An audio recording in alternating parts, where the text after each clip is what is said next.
ایک ملک کے ایک عالم صاحب بیان کر رہے تھے، اے لوگوں، پہلے اگر کوئی شیخ عبد القادر جیلانی کا بے وضو نام لیتا تھا مر جاتا، تو پھر اللہ نے فرمایا عبد القادر یہ آپ کیا کر رہے ہیں؟ تو عبد القادر نے کہا اچھا، غوث پاک نے کہا اچھا۔ اس کے بعد اگر کوئی بے وضو نام لیتا بال ٹوٹ جاتا تھا۔ او بھائی یہ کہاں سے تم نے خرافات نکالی ہیں بھائی؟ کون سی کتاب میں پڑھی تم نے یہ بات؟ جھوٹے واقعے بنا کے بیان کرتے ہوئے تمہیں شرم نہیں آتی ہے؟ ہمارے لوگوں کو یہ چیزیں، ایک بار اولیاء ولی صاحب تھے، یوں کرتے تھے سونا نکلا، یوں کرتے تھے چاندی نکل آئی، ٹھیک ہے کرامت منقول ہوگی، انکار نہیں ہے۔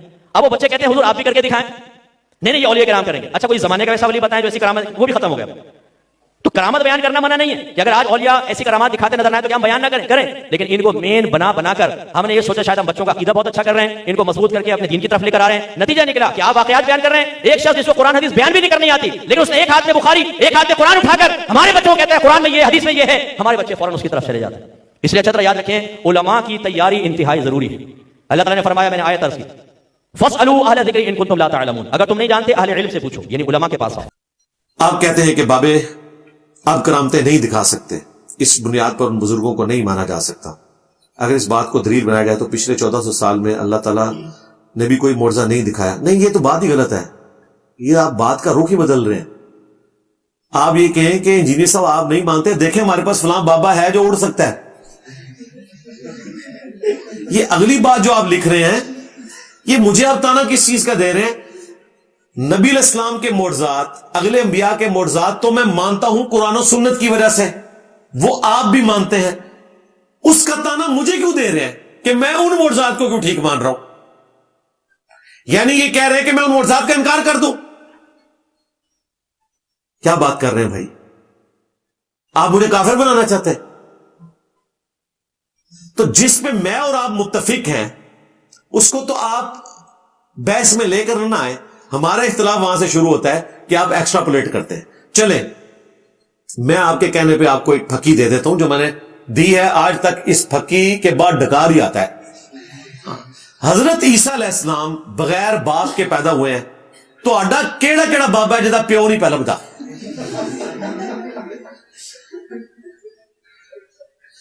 دیکھا کیسا چک بدتا میں، ایک مارنا ایک۔ اور آپ کو پتا ہے کہ اس کا مطلب کیا ہے؟ اگر کوئی کسی ولی اللہ کا تعارف کرائے کہ یہ بغیر باپ کے پیدا ہوئے ہیں، لوگ اس کا مطلب کیا لیں گے؟ اللہ سے ڈرتے۔ اس کا جواب یہ دیں گے وہ عیسیٰ علیہ السلام کی خاصیت تھی۔ اس کے بعد میں آپ کو یہ تانا دوں گا کہ نہیں یہ کیا ہوا، پھر آپ عیسیٰ کو بھی بغیر باپ کے ماننا چھوڑ دیں۔ لو سامو، یہ کہیں گے آپ؟ کبھی بھی نہیں کہیں گے۔ آپ کہیں گے یار وہ تو ثابت ہے، لیکن اس طرح کی کوئی چیز یہاں رپورٹ نہیں ہوئی ہے۔ پھر مجھے فیل کرو نا۔ بابا بھی میں نے ڈھونڈ لیا وہاں میں اڑنے والا، پیر بگوڑے شاہ، ہاں سعد رضوی کا اسسٹنٹ، اس نے کہا تھا کہ ہم مینار پاکستان سے کودیں گے۔ میں نے کہا کود، داتا دربار پہ لینڈ کر، میں اپنا یوٹیوب چینل ڈیلیٹ کر دوں گا، بلکہ میں بریلوی ہونے کا اناؤنسمنٹ کر دوں گا، کر۔ میں کیا ٹرمپ بھی بریلوی ہو جائے گا۔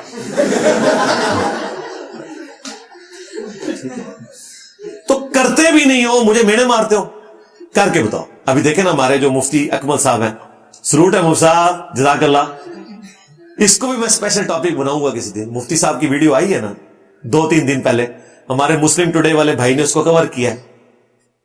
انہوں نے کہا کہ آپ جب یہ کہتے ہیں نا کہ جی جو غوث پاک کا نام بغیر وضو کے لیتا تھا اس کا بال ٹوٹ جاتا تھا، تو اس قسم کی کرامات جو کہیں لکھی نہیں ہوئی ہیں وہ آپ بیان کرتے ہیں، تو پھر تو مذاق آپ کا اڑے گا۔ اور دیکھیں وہ ایک بندہ جو نہ عالم ہے، نہ حدیث جانتا ہے، نہ قرآن جانتا ہے، اللہ دا گل ہے تو سارے بابے لمے پالے نے ہو رہے۔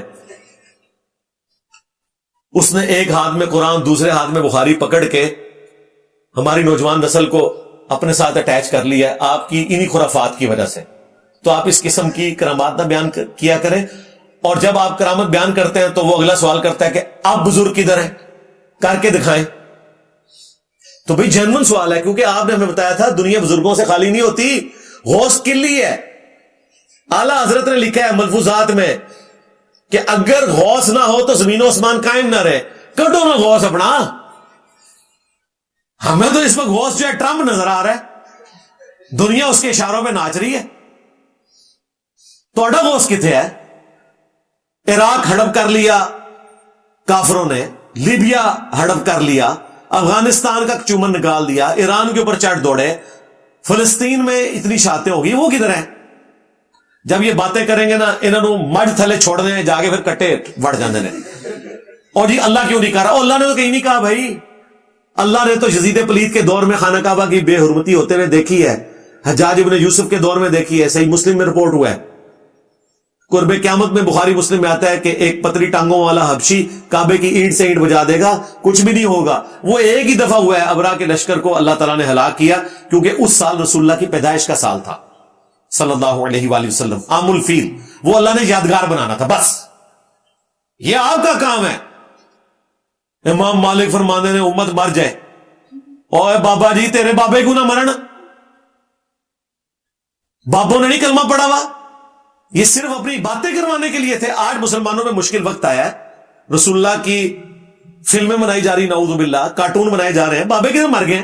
نگاہ مارے, یوٹیوب کو ڈیلیٹ کریں. تو بابا جی اور ان کے ماننے والوں, پہلے اپنے بزرگوں کو کہو کہ یہ کتے کی موت مر جائیں, کہ یہ ویڈیوز نہیں ڈیلیٹ کروا سکے, کیونکہ ان کا دعویٰ تھا کہ یہ نگاہیں مار کے شہروں کو آگ لگا دیتے ہیں, مرید ہی صرف ساڑتے تھے لوٹے کی ٹوٹی سیدھی نہ ہونے پہ. تماشے بنائے ہوئے انہوں نے. تو ہم تو انتظار میں نکالے کرامت. ابھی دیکھیں نا کتنی بڑی کرامت ہوئی ہے. ہندو ایک بندہ بچا ہے, 11 نمبر سیٹ پہ بیٹھا تھا, مسلمان ہوتا ہے نا کہنا جی 11ویں کی نسبت کام آ گئی. لکھ لیں میری بات, 11ویں والے بزرگ کے کھاتے میں پڑ گیا تھا وہ. سلام ہے جی اس ہندو کو, اور وہ بھی اس برکت سے کہ وہ رہتا ہے وہاں پہ یورپ میں. ادروائز وہ انڈیا میں رہتا نا, ابھی تک کچھ پنڈتوں نے گھیر کے نا کسی دیوی کے چکر میں اس کو ڈال دینا تھا. کیونکہ اس سے پہلے بھی ایک واقعہ ہوا ہے, کئی سال پہلے ایک ایئر کریش میں ہندو بچا تھا, تو باقاعدہ اس کا ٹی وی پہ اشتہار آتا تھا, اس نے وہ لاکٹ ڈالا ہوا تھا ایک دیوی کا. وہ کہتا تھا دیکھیں اس لاکٹ کی وجہ سے میری بچت ہوئی ہے. NAV کو لاکٹ کاٹ لینا سی اپنا, اور پھر کتنے لاکٹ بگڑے سن. ہاں, جو پی کے فلم میں انہوں نے دکھایا وہی کچھ ہی ہونا تھا, وہی رانگ نمبر چل رہے تھے. بابا جی یہ صحیح ہو رہا ہے ان کے ساتھ. تو یہ کرامت میں اس کی بھی مانو ہندو کی, بھائی اللہ تعالیٰ گیون سرکمسٹانسز میں کسی کی زندگی لکھی ہے اس کو بچا لے گا, دیٹس آل. باقی اس طرح کوئی نہیں ہوتا بھائی. میں نے ٹیکنیکل ریزن بھی اس کی بتائی ہے, وہ کیوں بچا ہے. سب سے جہاز میں مضبوط جگہ وہ ہوتی ہے فیوزلاج اور ونگ کا جوائنٹ. ادھر جب بھی ایئر کریش میں کوئی بندہ بچا ہے تو ہمیشہ اس جوائنٹ کے پاس بیٹھا ہوا بندہ بچا ہے, اور وہ بھی اس نے پورا بتایا کہ میں کیوں بچا ہوں. اس نے کہا کہ جب جہاز ٹکرایا ہے اس بلڈنگ کے ساتھ, تو میں جس والے پورشن میں بیٹھا تھا وہ حصہ ٹوٹ کے نچلی والی جگہ پہ گر گیا. پہلا امپیکٹ وہاں پہ ہوا, دوسرا نیچے, اور پھر اس نے سیٹ بیلٹ باندھ دی ہوئی تھی. اگر سیٹ بیلٹ نہ باندھی ہوتی چھت کے ساتھ لگتا تو گاڑی میں بندہ مر جاتا ہے. کہتا ہے وہ ایمرجنسی گیٹ کھلا تو میں فوراً سے نکلا, تھوڑا سا لیٹ ہوتا تو تیل میں جل جاتا. وہ جو اس وقت جو آگ لگ گئی, اس وقت جو آگ لگتی ہے فوراً ایئر کریش کے بعد, وہ اس میں جل سکتا تھا, وہ بچ گیا. وہ ٹیکنیکلی بالکل اللہ نے حالات فیوریبل کیے. اس طرح نہیں ہوتا ایک بندہ پیٹرول کی ٹینکی کے اوپر بیٹھا اور نیچے سے آپ آگ لگاتے ہیں اور زندہ بچ جائے گا, اس طرح نہیں ہوتا. تو اس طرح اگر کرامتیں بنائیں گے کر کے بتائیں نا, کرامت کے ہم منکر نہیں ہیں. اچھا کرامت پھر مانو ایک بندہ اکیلا جہلم کے پلیٹ فارم سے اپنے چند جاننثار ساتھیوں کے ساتھ ایک دعوت بلند کرتا ہے, اور 1200 سال کے بزرگ, ان کے ماننے والے, ان کے مولوی, ان کے سارے بزرگ فیل ہو گئے, اور ان کی زندگی کا مقصد یہ ہے کہ مرنے سے پہلے انجینئر کا رد ضرور کرنا ہے. ایک بندہ نہیں قابو آ رہا, تو یہ کرامت ہے بھائی. جیلم پلیٹ فارم کرامت ہے, لو سامو منو اس کرامت نو. There are varieties of religion and beliefs. How do you know you is the right one? یہ ریلیجن سے مراد ادر دین اسلام یا اسلام کے اندر. ادر دین اسلام ہم اس لیے کہتے ہیں کہ توحید پیور فارم میں صرف اسلام کے اندر ہے, اس لیے اسلام بیسٹ ریلیجن ہے. اس کے اوپر میں کافی دفعہ ڈسکشن کر چکا ہوں. ایتھیسٹ سے متعلق 10 کوسچنز میری ویڈیو دیکھ لیں. جو پیور توحید ہے, جو تمام مذاہب کی الہامی کتابوں میں لکھی ہوئی ہے, اس کو پریکٹیکلی اگر کوئی ایگزیکیوٹ کر رہا ہے اللہ کی غیبی تائید کے ساتھ, وہ صرف مسلمان ہے.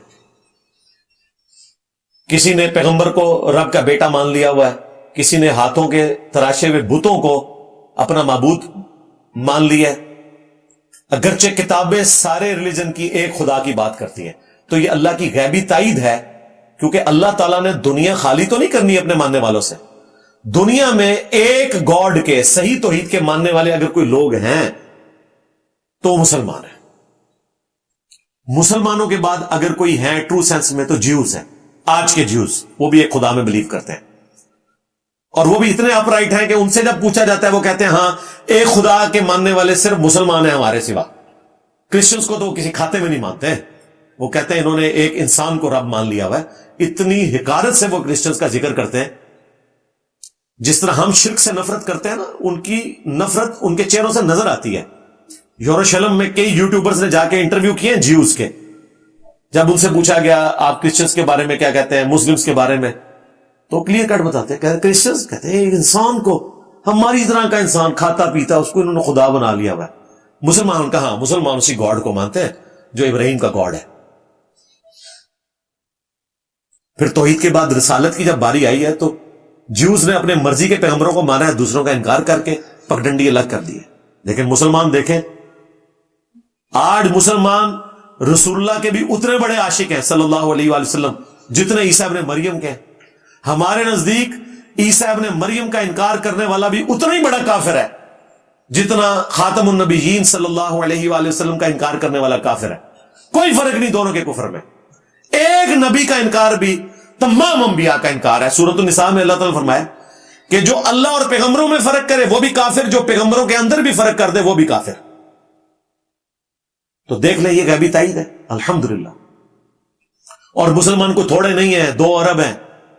کوئی قیامت والا دن نہیں کہہ سکتا کہ ہمیں پتہ ہی نہیں چلا کسی کونے خدرے میں ایک مذہب تھا جو ٹرو سینس میں گاڈ کا تصور رکھتا تھا, تو ہمارے پاس اس کا صحیح انٹروڈکشن نہیں ہے اور ہمیں پتہ نہیں چل سکا.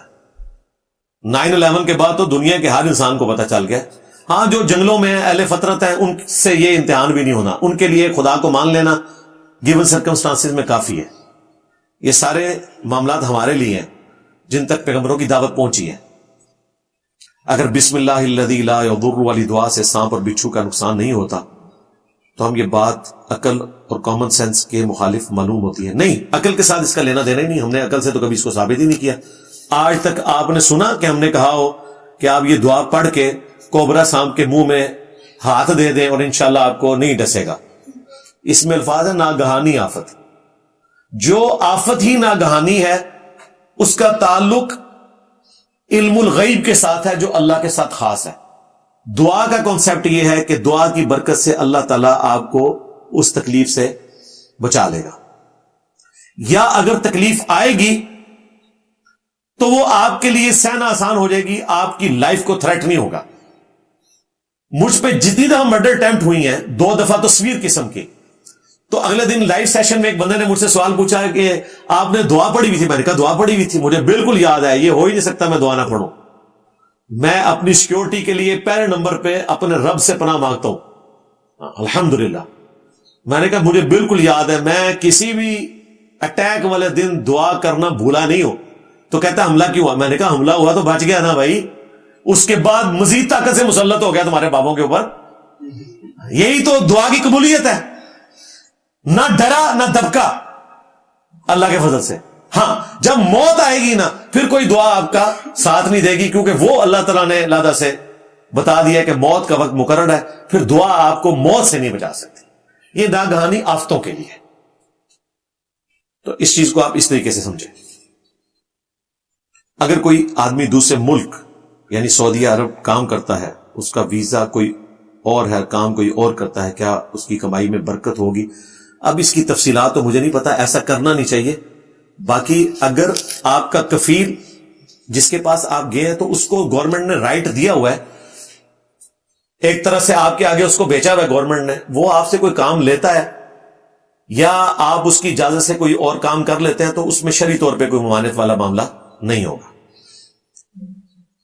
نماز جنازہ کا کون سا طریقہ سنت کے مطابق ہے؟ اہل حدیث بریلوی دیوبندی نماز جنازہ پڑھانے کا طریقہ الگ ہے. ایک ہی طریقہ ہے بھائی, الگ تو کوئی نہیں ہے.